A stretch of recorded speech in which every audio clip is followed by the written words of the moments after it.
दोस्तों जरा याद करिए वो 2003 का टाइम। उस टाइम मार्केट में जो भी फोन्स मिलते थे उनका काम था सिर्फ कॉल और एसएमएस करना। स्क्रीन छोटी होती थी, ब्लैक एंड व्हाइट डिस्प्ले काफी कॉमन थी और अगर किसी के पास कैमरा वाला फोन आ गया तब तो वह अलग ही लग्जरी थी। लेकिन तभी मार्केट में एंट्री होती है नोकिया 6600 की। 25,000 रुपए की कीमत का ये फोन गोल मटोल design, colour display, camera, memory card, Bluetooth और सिम्बियन ओएस के साथ में आता था और उस टाइम पर ये सभी फीचर सिर्फ एक फोन में मिलना बहुत बड़ी बात थी। और हाँ, वीजीए कैमरा के टाइम पर जब नोकिया 6600 ने 0.3 मेगापिक्सल का कैमरा इंट्रोड्यूस किया तो मानो क्या ही हाथ लग गया हो। ब्लूटूथ के थ्रू सॉन्ग्स ट्रांसफर करना, फोटोज भेजना और कॉन्टेक्ट शेयर करना, ये सब नोकिया 6600 ने नॉर्मल बना दिया था और पहली बार लोगों को लगा कि यही तो स्मार्टफोन वाली वाइब है। लेकिन फिर सवाल आता है कि जो फोन एक टाइम पर लोगों का ड्रीम था वो अचानक गायब कैसे हो गया। आज हम नोकिया 6600 की इस डिटेल्ड केस स्टडी में सब कुछ जानेंगे। तो दोस्तों साल 2000 के आसपास मोबाइल मार्केट में एक ही नाम चलता था, नोकिया। 3310 ड्यूरेबिलिटी के लिए जाना जाता था तो वहीं 1100 हर दूसरे हाथ में देखने को मिल जाता था। ये फोन्स भरोसेमंद थे, सस्ते थे और सालों तक चलते थे। लेकिन ये स्मार्ट नहीं थे। इनमें ना कैमरा था, ना एप्स और ना ही मल्टीमीडिया। लेकिन इन फोन्स के साथ साथ कुछ हाई एंड यूजर्स के लिए नोकिया ने पहले भी एक्सपेरिमेंट्स किए थे। जैसे 2001 में इनकी कम्युनिकेटर सीरीज आई जो खास करके बिजनेस यूजर्स के लिए थी। इस सीरीज के फोन्स भारी भरकम बॉडी, बड़ी स्क्रीन और ईमेल सपोर्ट के साथ में आते थे। लेकिन फिर 2002 में नोकिया लेकर आई 7650 जिसमें पहली बार कैमरा और सिम्बियन ओएस देखने को मिला। पर प्रॉब्लम ये था कि ये फोन काफी हाई एंड था, आम यूजर्स के लिए नहीं, इसीलिए बायर्स भी काफी लिमिटेड रहे। लेकिन इसी दौरान कंपटीशन भी बढ़ने लगा। सोनी इरिक्सन और सीमेंस जैसे ब्रांड कैमरा फोन्स और स्मार्ट फीचर्स के साथ में एक्सपेरिमेंट कर रहे थे। वहीं यूजर्स भी अब बैटरी और ड्यूरेबिलिटी से खुश नहीं होने वाले थे, क्योंकि धीरे धीरे colour screens, ringtone, wallpaper, camera और बेसिक इंटरनेट जैसी चीजों की डिमांड बढ़ने लगी थी। और यही नोकिया के सामने एक क्लियर प्रॉब्लम आ गई। कंपनी के पास मास मार्केट वाले फोन्स भी थे और बिजनेस वाले भी, लेकिन बीच का स्पेस खाली था। एक ऐसा फोन मिसिंग था जो प्रोफेशनल भी लगे, टेक लवर्स को भी एक्साइट करे, लेकिन नॉर्मल यूजर्स को कॉम्प्लिकेटेड न लगे। नोकिया को समझ आ गया था कि अगर अब स्टेप नहीं लिया गया तो उसकी लीडरशिप खतरे में पड़ सकती है। और बस यहीं पर नोकिया ने डिसाइड किया कि अब एक ऐसा फोन बनाना है जो सिर्फ कॉल या एसएमएस नहीं बल्कि थोड़ा कंप्यूटर जैसा भी काम करे। और इस प्रोजेक्ट को इंटरनली एक कोड नेम भी दिया गया, कैलिमेरो। एम बिल्कुल क्लियर था, 6310i जैसे बिजनेस फोन्स को रिप्लेस करना, लेकिन इस बार एक बिल्कुल नए तरीके से।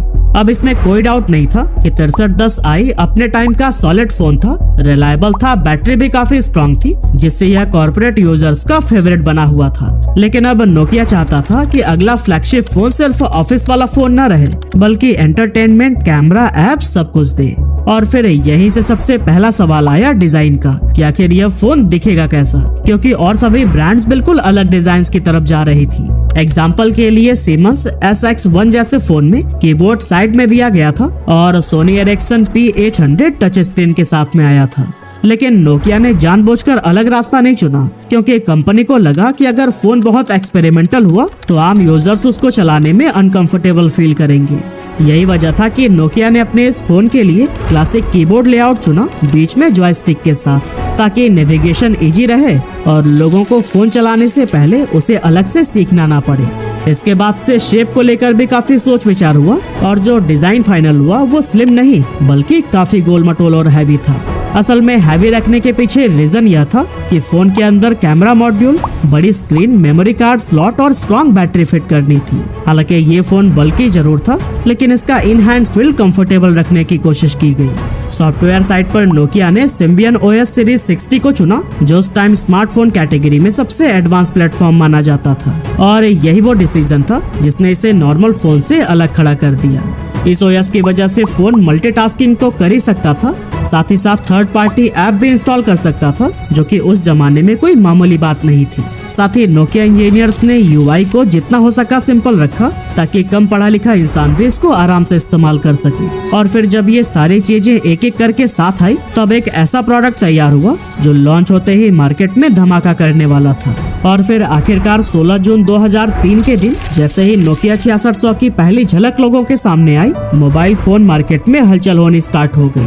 Colour screen, camera, Bluetooth, memory card support और सिम्बियन ओएस, ये सब एक साथ एक ही फोन में मिलना बहुत बड़ी हैरानी वाली बात थी। इंडिया के अंदर नोकिया 6600 की कीमत करीब 25,000 रुपए रखी गई और अगर इन्फ्लेशन को काउंट करें ना तो ये वही रकम बनती है जिसमें आज सैमसंग का अल्ट्रा और आईफोन का प्रो मैक्स सीरीज आता है। हालांकि उस दौर में इतना पैसा एक फोन पर खर्च करना समझ से परे था, क्योंकि लोग ज्यादा से ज्यादा बस 3 से 5,000 रुपए तक के फोन्स का यूज करते थे। इसीलिए बहुत से लोगों को लगा कि ये फोन जरूरत से ज्यादा महंगा है और इसका डिजाइन भी थोड़ा अजीब दिखाई देता है। लेकिन लॉन्च के शुरुआती हफ्तों में एक चीज साफ हो गई कि जो भी लोग इस फोन को सच में यूज कर रहे थे वो एक अलग ही लेवल का एक्सपीरियंस महसूस कर रहे थे। कैमरा क्वालिटी उस टाइम के हिसाब से माइंड ब्लोइंग थी, मल्टीमीडिया फीचर्स नया फील दे रहे थे और फोन में ऐप इंस्टॉल करने का कॉन्सेप्ट लोगों को एक्साइट कर रहा था। बिजनेस यूजर्स के लिए भी ईमेल और कैलेंडर जैसे फीचर्स बहुत काम के थे और यंग यूजर्स ब्लूटूथ और गेम्स की तरफ अट्रैक्ट हो रहे थे। अब दोस्तों फोन के शुरुआती रिव्यूज मिक्स जरूर थे, लेकिन ओवरऑल टोन पॉजिटिव थी और फिर सेल्स के नंबर ने भी धीरे धीरे स्टोरी क्लियर कर दी। लॉन्च के कुछ ही महीनों में नोकिया 6600 मिलियन यूनिट्स की कैटेगरी में पहुंच गया, जो उस टाइम एक कैमरा फोन के लिए बहुत बड़ी अचीवमेंट थी। ये सिग्नल था कि मार्केट हाई प्राइस के बावजूद वैल्यू देख रही है और फोन लग्जरी आइटम से निकलकर काम का प्रोडक्ट बन रहा है। 104 मेगाहर्ट्ज प्रोसेसर और 6 MB इंटरनल स्टोरेज के बावजूद उस टाइम पर मल्टीटास्किंग फोन पर पॉसिबल हो पाना ही काफी बड़ी बात थी। वैसे हम आपको बताते चलें कि 6 MB इंटरनल स्टोरेज को 2 GB तक के MMC कार्ड्स के जरिए एक्सपैंड भी किया जा सकता था। नोकिया 6600 ने ही लोगों में ये हैबिट डाली कि हर मोमेंट कैमरा के लिए बनी होती है और ये हैबिट बाद में स्मार्टफोन कल्चर का बेस बनी। इसके अलावा मल्टीमीडिया फीचर्स ने इस फोन को और भी पॉपुलर बना दिया। MP3 playback, short video recording और वीडियो प्लेबैक जैसे फीचर्स उस टाइम लग्जरी माने जाते थे। अब दोस्तों यहीं से परसेप्शन भी बदलने लगा, क्योंकि जो फोन पहले सिर्फ महंगा और अजीब दिखने में लग रहा था वही धीरे धीरे पावरफुल और फ्यूचर रेडी फोन के रूप में देखा जाने लगा। साथ ही कनेक्टिविटी ने भी इस फोन को सोशल बना दिया। लोग ब्लूटूथ और इंफ्रारेड के थ्रू रिंगटोन, सॉन्ग्स और फोटो शेयर किया करते थे।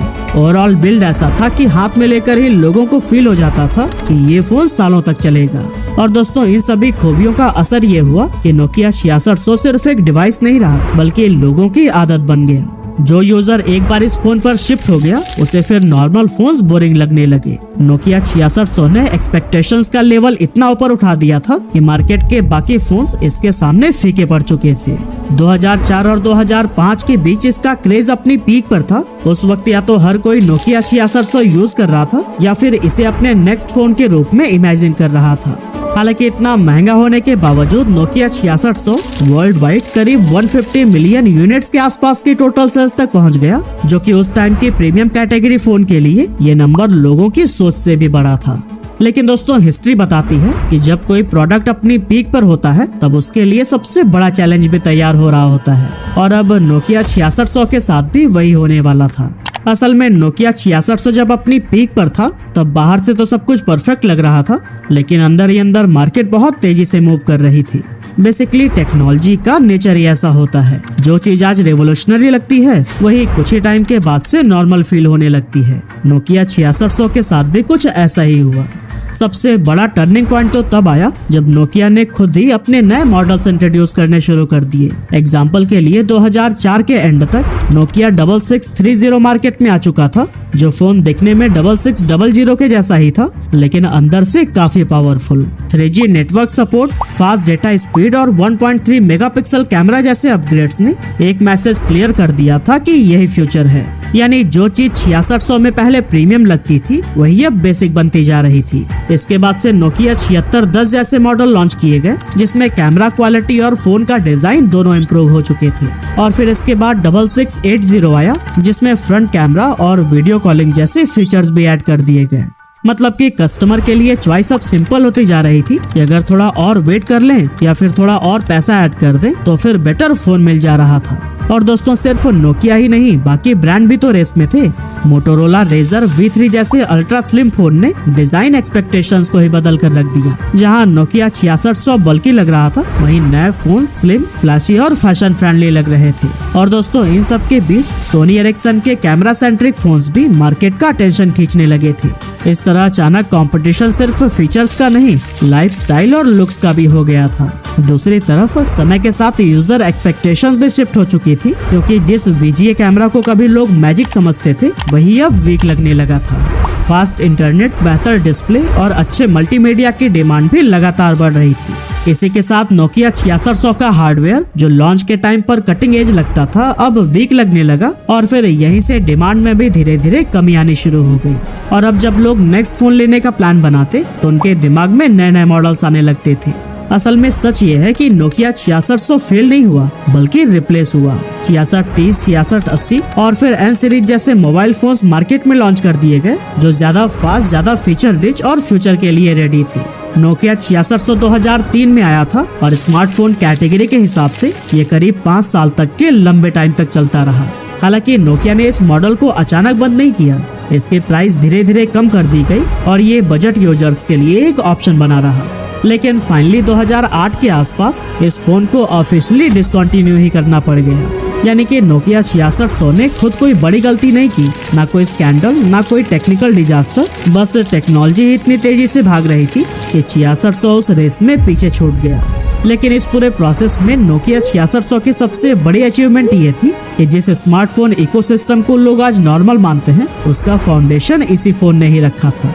इसीलिए नोकिया 6600 का डाउनफॉल एक फेलियर स्टोरी नहीं है, ये एक ट्रांजिशन स्टोरी है। एक ऐसा फोन जो अपनी ड्यूटी पूरी करके स्टेज से उतर गया। अब अगर आज भी कोई नोकिया 6600 का नाम ले लेता है, तो वो सिर्फ एक पुराने फोन की याद नहीं दिलाता, वो एक पूरे दौरे की याद दिलाता है।